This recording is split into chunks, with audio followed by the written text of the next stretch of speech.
आज हम लोग क्या पढ़ेंगे। जैसे पहले आप लोग जानते हैं कि जीवाणु जो होता है, चाहे बैक्टीरिया जो होता है, जिसे कहते हैं वायरस होता है, ये क्या होता है, हम लोग को जिस प्रकार से रोग उत्पन्न करता है और हमारे लिए घातक होता है। तो ये आवश्यक नहीं कि सब बैक्टीरिया घातक हो। हम लोगों ने पहले चैप्टर में रोग से, जो मानव रोग से उत्पन्न चीजें थी, उसके विषय में हम लोगों ने पढ़ा कि किस प्रकार से वायरस हमें स्वीट पॉइजन देता है, किस प्रकार से हमें रोगग्रस्त करता है, चाहे डेंगू हो, चाहे टाइफाइड हो। प्रोटोजोन्स होते हैं, छोटे छोटे बैक्टीरिया होते हैं जो हमारे लिए खतरनाक होते हैं। लेकिन ऐसी बात नहीं है। अब जो नया चैप्टर आता है मानव कल्याण, कल्याण भी मानव का यही करता है। आज इस चैप्टर में हम लोग कई सेगमेंट में इसको बांट रहे हैं। मानव कल्याण और सूक्ष्मजीवी वाले चैप्टर को हम कई खंडों में बांट दें। पहला खंड जो है घरेलू, घरेलू से हम शुरुआत करें।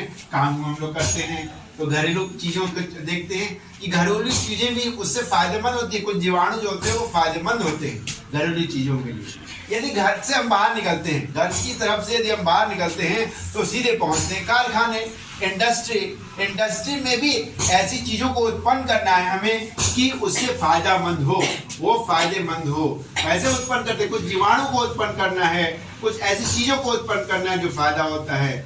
यदि उससे आगे की तरफ जाते हैं तो हम आते हैं कि इस पे वाहित मल की तरफ। जो मल निकलता है, बेकार चीज होते हैं, नाले से गंदा पानी बह रहा है, उसको छान करके प्यूरिफाइड करके, जैसे हमारे यहाँ कई परियोजनाएं केंद्र सरकार के द्वारा चलाई जा रही हैं। और कैसी परियोजनाएं हैं? परियोजना ये है कि कैसे वाहित मल को, कोई गंदे पानी को किस प्रकार से साफ किया जाता है। अब हमारे पास घरेलू कार्यों के लिए गोबर गैस भी होते हैं, इसके बारे में पढ़ेंगे। और सब चीज में वो एक ही चीज चाहिए हमको कि सूक्ष्म जीव जो हैं वो कैसे अच्छे हमारे लिए फायदेमंद होते हैं। यदि वहां से टपकते हैं तो हम चढ़ते हैं किसी कार्य पे। किसी कार्य के लिए भी ये बहुत सी सूक्ष्म जीवाणु जो होते हैं, माइक्रो ऑर्गेनिज्म जो होते हैं, वो फायदेमंद होता है। अब हम यदि घरेलू बात की तरफ कर रहे हैं तो घरेलू में बहुत कुछ होता है। उसमें सबसे पहली चीज होती है कि किस प्रकार से दूध से दही बनाते हैं। दही बहुत शुभ होता है। दही इसलिए शुभ होता है कि कोई चीज में कार्य के लिए दही का प्रयोग हम अच्छे कार्यों के लिए करते हैं। दही कैसे बनता होगा? तो जब मार्केट से गए, जोड़न ले आए और उसमें डाल दिया, दही बन गया। लेकिन वास्तव में चीजें क्या हैं, इन चीजों के विषय में देखेंगे कि दूध जो होता है, दूध से दही जब बनानी होती है तो क्या होता है कि हम उसमें भी जीवाणु का यूज करते हैं, जिसे कहते हैं लैक्टोबैसिलस। जो जीवाणु पाया जाता है दही में वो लैक्टोबैसिलस होता है। उसी तरह से यदि दूध से दही बनानी हो तो उसमें दूध में जो होता है दो चीज हम लेते हैं। एक तो लैक्टोज होता है, उसका फर्मेंटेशन करते हैं तो लैक्टिक एसिड होता है, और इसके लिए लैक्टोबैसिलस लेते हैं। लेकिन वास्तव में हम शॉर्टकट के रूप में यदि लेते हैं, दूध की बात करते हैं तो ये लैक्टिक होता है, ए फॉर एसिड होता है, और लैक्टोज भी कह सकते हैं, एसिड होता है। और बी से कुछ भी ना समझ में आए तो बैक्टीरिया आप कहें तो बैक्टीरिया, तो इनसे दूध से दही बन जाता है। आप लोग दही बहुत काम आती है। दही में क्या होता है? विटामिन B12 होता है, जिसकी कमी होती है। जो गैस्ट्रोलॉजिस्ट होते हैं, जो पेट से संबंधित चीजें होती हैं, यदि उसको कमी है विटामिन B12 की तो सबसे पहले उसको दही के लिए कहा जाता है। यदि हम आगे बढ़ते हैं तो भाई डबल रोटी भी बनानी है हमको, पाव रोटी भी बनानी है। तो पाव रोटी बनाने के लिए, पाव रोटी देखा होगा आपने, उसमें छोटे छोटे पोर होते हैं। तो छोटे छोटे पोर क्यों होते हैं? क्योंकि उसमें से कार्बन डाइऑक्साइड निकलती है। कैसे निकलती होगी? तो क्या होता है, उसके लिए भी हम कवक का यूज करते हैं। फंगस है, और उस फंगस में ईस्ट जो होता है, इसमें सैक्रोमाइसिस सेरिवेसी होता है, उसका प्रयोग करते हैं। जब उसमें से कार्बन डाइऑक्साइड निकलती है तो क्या होता है, कार्बन डाइऑक्साइड जैसे निकलती है तो छोटे छोटे पोर्स उसमें दिखाई पड़ते हैं। अब शुभ सगुन, अब जैसे मैंने जब उसका लगन का सीजन आता है तो पनीर की जरूरत पड़ती है। पनीर के लिए भी इंपॉर्टेंट है भाई, पनीर के लिए भी माइक्रो ऑर्गेनिज्म बहुत इंपॉर्टेंट है, बैक्टीरिया बहुत इंपॉर्टेंट है। इसके लिए जैसे दूध को हम 63 डिग्री सेंटीग्रेड के ऊपर आसपास गर्म करते हैं, और जब गर्म करते हैं काफी देर तक, लगभग आधे घंटे तक यदि गर्म किया जाता है, और यदि करना उसके बाद क्या होता है, उसको ठंडा करते हैं। ठंडा करने के बाद क्या होता है, उसको 15 एक टेम्परेचर ऐसा होता है, थोड़ा काफी हाई करते हैं, तो उसको ठंडा करते हैं। तो उसमें क्या डालते हैं? Streptococcus lactis. ये एक बैक्टीरिया है, इसको डालेंगे तो वो क्या होता है, एक जमता जाएगा और छोटे छोटे भाग में उसको पीस कर लेते हैं। यदि हम आगे आते हैं तो इडली डोसा बच्चे बहुत पसंद करते हैं। इडली डोसा बहुत पसंद करते हैं तो उसके लिए इडली डोसा बनाना भी होगा। कैसे बनाते हैं भाई, दाल ले लेते हैं, दाल और उसके बाद क्या होते हैं, चावल लेते हैं, उसको अच्छे से पीस देते हैं, आटा बन जाता है। जब आटा बनता है तो उसको आटे में क्या करते हैं, ल्यूकोनॉस्टॉक तथा स्ट्रेप्टोकोकस का प्रयोग हम करते हैं। इसको मिलाते हैं तो वो काफी मुलायम बन जाता है, काफी सॉफ्ट होता है, जिसका प्रयोग हम कर सकते हैं। यदि हम खाते, एक चीज और बहुत होती है, पिज्जा खाएंगे। पिज्जा में क्या खाएंगे, चीज खाएंगे। चीज होती है, उस चीज के विषय में जिक्र यदि हम करते हैं तो क्या होता है, उसके लिए प्रोपियोनिक बैक्टीरियम सेरेमनी, इस चीज के लिए प्रयोग किया जाता है। जब इसकी चीजें तैयार होती हैं, इसके मटेरियल तैयार होते हैं, तो उसमें हम इसको प्रोपियोनिक बैक्टीरियम सेरेमनी का यूज करते हैं, तो चीज जो होती है उसको दिखाई देती है। चीज कई प्रकार की हो सकती है। इसमें क्या होता है, रॉकियोफोर्ड चीज बनाने के लिए हम इसका पेंसिलियम रॉकियोफोर्ड फंगस का प्रयोग करते हैं, तब ये चीज बन जाता है, ये चीज बन जाती है। इस प्रकार हम देखते हैं कि घरेलू कार्यों के लिए किस प्रकार से हम इसका प्रयोग कर सकते हैं।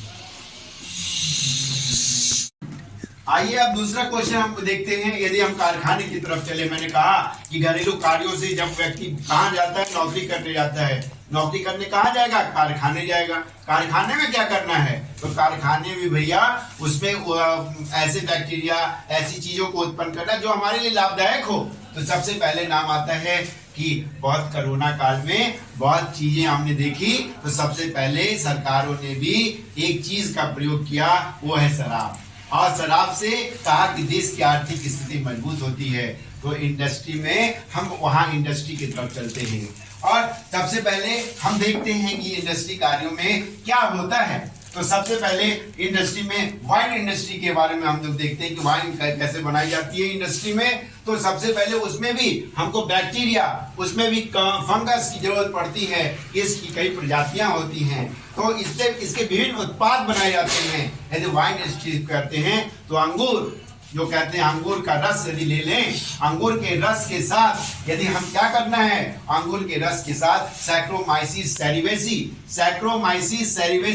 या सैक्रोमाइसिस एलिप्टोइडियस, ये माने बैक्टीरिया का नाम होता है। और उस बैक्टीरिया का जब यूज करते हैं तो क्या बन जाता है, वाइन तैयार होती है। वो वाइन किसके लिए होती है, हम लोग उसके माने पेय रूप में प्रयोग करते हैं। और यदि हम उसके और अतिरिक्त यदि हम देखते हैं, कॉमनली देखते हैं, तो हमने ईस्ट में पढ़ाया है पहले कि ईस्ट जो होता है उससे शराब बनाई जाती है। सबसे पहले जो होता है सुक्रोज, जिसे जो माने एक गन्ने का रस, जो गन्ने का रस होता है, गन्ने के रस से जो होती है वाइन तैयार की जाती है। और उसके लिए हम क्या यूज करते हैं, इन्वर्टेड एंजाइम होता है, जो ईस्ट होता है, जाइमेज होता है, उसका प्रयोग करके हम उसको तैयार करते हैं। तो उसके लिए क्या होता है, उसके लिए सबसे पहले मैंने बताया कि गन्ने का रस लेते हैं, गन्ने के रस को उसको फर्मेंटाइज किया जाता है, उसको किण्वित किया जाता है। और किण्वित करने के लिए हम का प्रयोग करते हैं, ईस्ट का प्रयोग क्या करते हैं। और ईस्ट के प्रयोग करने के लिए हम यह इन्वर्टेज एंजाइम है, उसके लिए उसको यूज करते हैं, उस चीज के लिए हम यूज करते हैं, तो शराब बनाई जा सकती है। यदि हम देखते हैं सिरका बहुत, जामुन का सिरका, तमाम तरह के सिरके जो होते हैं वो भी बनते हैं। उसमें भी हम माने बैक्टीरिया का यूज करते हैं, उसमें भी चीजें करते हैं। तो उसमें जैसे जामुन का सिरका पेट के लिए बहुत लाभदायक होता है। और सिरका से क्या हो सकता है, सिरका से अचार बनाए जाते हैं, उसमें पेय पदार्थ होते हैं। जैसे हमने कहा कि जामुन का सिरका पीना है, उसी तरह से उसे दवाएं भी तैयार की जाती हैं। इसके अलावा कोई चीज को रखना होता है, प्रिजर्वेटिव जो होता है, उसके लिए भी हम बहुत यूज करते हैं सिरके के लिए। और इसमें यूज क्या करते हैं, एसिटोबैक्टर एसिटी, ये जीवाणु का नाम होता है, हम उसका यूज करते हैं, एसिटोबैक्टर एसिटी का यूज करते हैं। और अब यदि आते हैं तो उसकी तरफ तंबाकू का भी प्रयोग गांव में बहुत लोग करते हैं, खैनी खाते हैं। और खैनी खाने के लिए हम करते हैं, तो खैनी के स्वाद को भी अच्छा बनाना है, तो खैनी के स्वाद को भी अच्छा बनाना है, तो उसके लिए भी हमको क्या करना, स्वाद अच्छा बनेगा, बिकेगा ज्यादा, सुगंधित होगा, तो उसके लिए भी हम यूज करते हैं बैसिलस मेगाथीरियम। क्या नाम होता है? बैसिलस मेगाथीरियम का यूज क्यों करते हैं? बैसिलस मेगाथीरियम का यूज इसलिए करते हैं कि उससे स्वाद उससे अच्छा बनता है। यदि हम आगे जाते हैं तो क्या होता है कि सबसे पहले चाय का है, तो चाय के लिए भी हम क्या यूज कर रहे हैं? इसको माइक्रोकोकस कैंडिडेंस का प्रयोग हम उस बैक्टीरिया के रूप में यूज कर रहे हैं जिससे उस चाय के स्वाद, चाय की पत्ती की स्वाद, सुगंध अच्छी होती है। आज का क्लास इतना ही।